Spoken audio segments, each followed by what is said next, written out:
Hello दोस्तों। मैं हूं के हॉरर। आज की कहानी है एक ऐसी बॉर्डर पोस्ट की जहां 2:13 बजते ही वक्त रुक जाता है। तो हेडफोन लगा लो, क्योंकि ये ड्यूटी डर के साथ शुरू होने वाली है। रात बहुत ज्यादा शांत थी। इतनी शांत कि अपनी ही सांसों की आवाज कानों में चुभ रही थी। घड़ी ने 2:13 बजाए और उसी पल हवा अचानक रुक गई। न पत्तों की सरसराहट, न दूर किसी जानवर की आवाज, जैसे पूरी दुनिया ने सांस रोक ली हो। मैं बॉर्डर की उस पोस्ट पर अकेला था, जहां रात में 2 सिपाही भी रुकने से डरते थे। कंटीले तारों के उस पार अंधेरा था, लेकिन वो अंधेरा खाली नहीं था। वो देख रहा था। मेरे हाथ में पकड़ी राइफल अचानक भारी लगने लगी, जैसे किसी ने अदृश्य हाथों से उसे नीचे खींच लिया हो। तभी कानों में एक फुसफुसाहट गूंजी, ड्यूटी मत छोड़ना।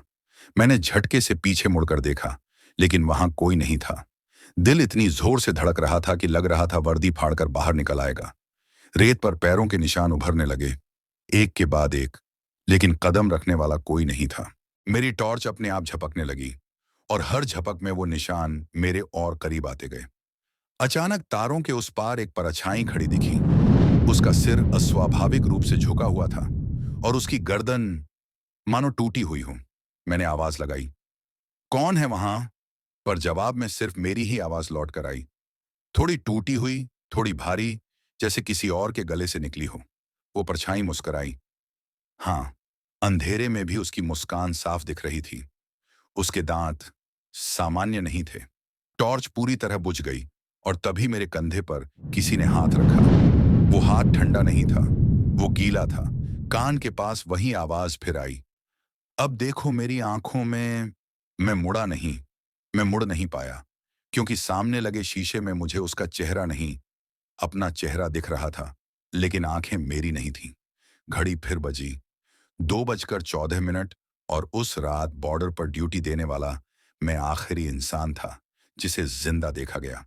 सुबह पोस्ट खाली थी।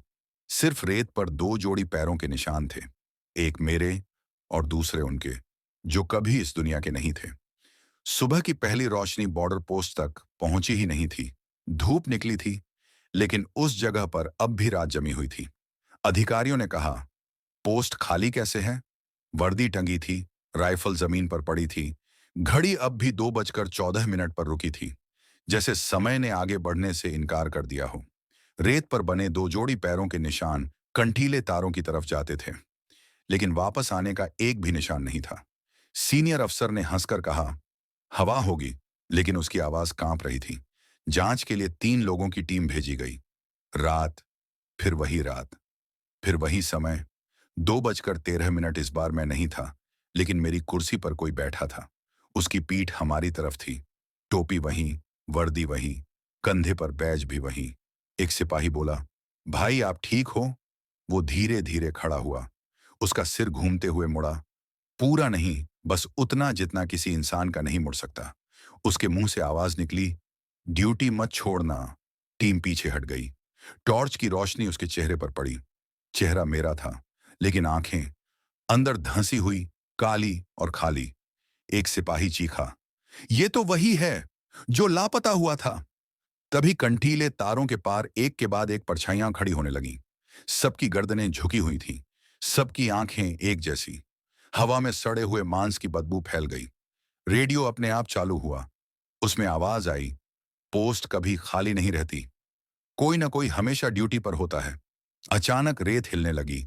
जमीन के नीचे से हाथ निकल आए, सूखी उंगलियां, नाखूनों में मिट्टी, और कलाई पर पुरानी वर्दियों के टुकड़े।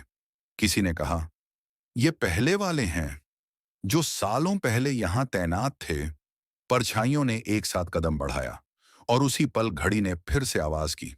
2:14 लाइट चली गई। अंधेरे में सिर्फ सांसों की आवाज थी, लेकिन वो सांसें 3 नहीं थीं, बहुत ज्यादा थीं। सुबह जब टीम मिली, पोस्ट पर फिर सन्नाटा था। अब रेत पर 4 जोड़ी निशान थे, और दीवार पर खून से लिखा था, अब हमारी शिफ्ट है। रात फिर लौटी, लेकिन इस बार रात ने आने से पहले इजाजत नहीं ली। आसमान पर चांद था, पर उसकी रोशनी बॉर्डर पोस्ट तक पहुंचते पहुंचते मर गई। घड़ी फिर वहीं दिखा रही थी, 2:13 किसी ने उसे छुआ नहीं था, फिर भी वो जिंदा थी। पोस्ट के बाहर रेत अपने आप समतल हो चुकी थी, जैसे निशानों को जानबूझकर मिटाया गया हो। अंदर की कुर्सी हल्की हल्की हिल रही थी।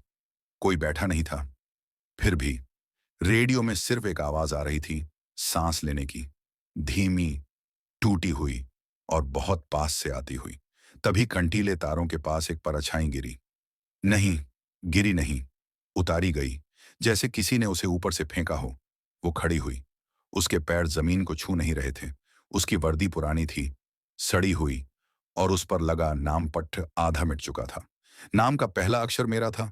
उसने गर्दन उठाई। आंखें नहीं थीं, सिर्फ गड्ढे थे, और उन गड्ढों के अंदर कुछ हिल रहा था। उसने मुंह खोला, और आवाज नहीं, मेरी यादें निकली। पहली ट्रेनिंग, पहली ड्यूटी, पहली रात का डर, सब कुछ हवा में तैरने लगा। वो बोला, हम सब ऐसे ही आए थे, ड्यूटी निभाते हुए, और यहीं रह गए। तभी पीछे से एक और आवाज आई, अब तू भी। मैंने मुड़ने की कोशिश की, लेकिन मेरे पैर रेत में धंस चुके थे। रेत नहीं, हाथ, दर्जनों हाथ। सबने मुझे नीचे खींचना शुरू किया। हर हाथ पर किसी न किसी पोस्ट का बैज था। कोई बोला, मेरी शिफ्ट अधूरी है। कोई बोला, मुझे घर जाना था। कोई बस रो रहा था। घड़ी जोर से बजी। 2:14 आसपास की सारी परछाइयां एक साथ सीधी खड़ी हो गईं। सबकी गर्दनें अब सीधी थीं, सबकी आंखें अब खुली थीं, और सब मुझे देख रहे थे। रेडियो से आखिरी आवाज आई, पोस्ट ट्रांसफर नहीं होती, आदमी होता है। अचानक सब गायब हो गए। रेत फिर शांत थी। पोस्ट फिर खाली थी। सिर्फ कुर्सी पर कोई बैठा था, टोपी सीधी, वर्दी साफ, राइफल हाथ में। घड़ी देखी गई, 2:13, और उस सिपाही ने धीरे से कहा, ड्यूटी ज्वाइन कर ली है। रात ने करवट ली। इस बार हवा चल रही थी, लेकिन वो हवा ठंडी नहीं थी, वो सांसों जैसी थी। पोस्ट पर बैठा सिपाही हिला नहीं। आंखें खुली थीं, पर पलकें नहीं झपक रही थीं। घड़ी अब भी 2:13 दिखा रही थी। किसी ने पूछा, नाम? उसने धीरे से जवाब दिया, नाम नहीं होता अब। यहां आने के बाद रेडियो अपने आप चालू हुआ। पुरानी रिकॉर्डिंग चलने लगी, सालों पुरानी। एक आवाज बोली, अगर कोई ये सुने तो समझ लेना, पोस्ट जिंदा है। दीवारों से फुसफुसाहटें निकलने लगीं। हर ईंट कुछ कहना चाहती थी। मैंने देखा था उसे, मैंने सुना था उसकी चीख, मैंने उसकी आंखें खुली छोड़ी थीं। सिपाही खड़ा हुआ। उसके कदमों से रेत नहीं, यादें उठ रही थीं। हर कदम पर किसी पुराने सिपाही की परछाई, किसी की गर्दन टूटी हुई, किसी का मुंह खुला हुआ, किसी की आंखें सिल चुकी थीं। सब एक साथ बोले, शिफ्ट बदलने का वक्त है। सिपाही ने पूछा, और अगर मना कर दूं? परछाइयां हंसी, हंसी नहीं, हड्डियों के टकराने की आवाज थी। यहां मना नहीं करते, यहां सिर्फ रुकते हैं। अचानक कंटीले तार खुद ब खुद हिलने लगे। तारों के बीच से एक रास्ता बना। उस रास्ते के अंत में एक कमरा था, छोटा, अंधेरा और बंद। दरवाजे पर लिखा था, शिफ्ट रूम। दरवाजा खुला। अंदर कोई बिस्तर नहीं था, सिर्फ नाम पट्टियां, सैकड़ों, हजारों। हर नाम मिटता हुआ, हर नाम अधूरा। एक नाम ताजा था, मेरा। पीछे से आवाज आई, अब तुम रिकॉर्ड हो। सिपाही ने नाम पट्टी उठाई। उसके हाथ कांपे। नाम पट्टी गर्म थी, जैसे अभी अभी किसी की छाती से निकली हो। घड़ी ने आखिरी बार आवाज की, 2:14, और फिर घड़ी चलने लगी। समय आगे बढ़ा। पहली बार सुबह हुई। अधिकारियों ने राहत की सांस ली। सब ठीक है। नई टीम आई, नई ड्यूटी, नया सिपाही। उसने पोस्ट संभाली, कुर्सी पर बैठा, रेडियो ऑन किया, और अचानक कानों में एक जानी पहचानी आवाज आई, ड्यूटी मत छोड़ना। वो आवाज मेरी थी। सुबह की रोशनी पोस्ट पर उतरी, लेकिन परछाइयां उतरी नहीं। नई टीम ने सोचा, आज मौसम साफ है, लेकिन मौसम नहीं। यादें साफ की गई थीं। पुरानी फाइलें अचानक गायब थीं। रजिस्टर में सिर्फ एक लाइन बची थी, पोस्ट कभी खाली नहीं रही। नया सिपाही पहली बार नाइट ड्यूटी पर था। उसे किसी ने कुछ नहीं बताया, बस इतना कहा गया, 2:13 पर सतर्क रहना। रात आई। घड़ी ने धीरे से करवट ली। 2:12 हवा रुक गई। रेडियो से खरखराहट निकली। फिर एक साफ आवाज, मैं पहले भी यहीं था। सिपाही चौंका। कौन है? रेडियो बोला, जो तुम बनोगे। कंटीले तारों के पास रेत हिलने लगी, लेकिन इस बार कोई बाहर से नहीं आया। सब कुछ अंदर से निकल रहा था। पोस्ट की दीवारों से चेहरे उभरने लगे, आंखें खुली, मुंह खुले। सब एक साथ बोले, हमने ड्यूटी छोड़ी नहीं, ड्यूटी ने हमें छोड़ा नहीं। सिपाही का गला सूख गया। वो पीछे हटा, लेकिन दरवाजा वहां नहीं था। वहां सिर्फ एक घड़ी थी, जो अब 2:13 दिखा रही थी। घड़ी के अंदर से आवाज आई, 1 मिनट में तुम समझ जाओगे। 2:14 घड़ी बजी, और उसी पल सब कुछ शांत हो गया।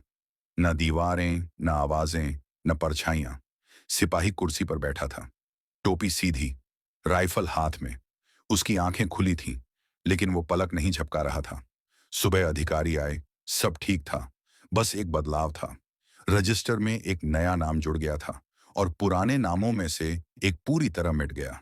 रेडियो आखिरी बार बोला, शिफ्ट कंप्लीट, अगला तैयार।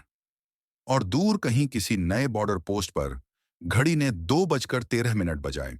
तो दोस्तों, ये थी आज की डरावनी कहानी। लेकिन याद रखना, ड्यूटी कभी खत्म नहीं होती। अगर आपको ये कहानी डरावनी लगी हो, तो के हॉरर को अभी सब्सक्राइब कर लो, क्योंकि अगली कहानी में शायद ड्यूटी आपकी हो।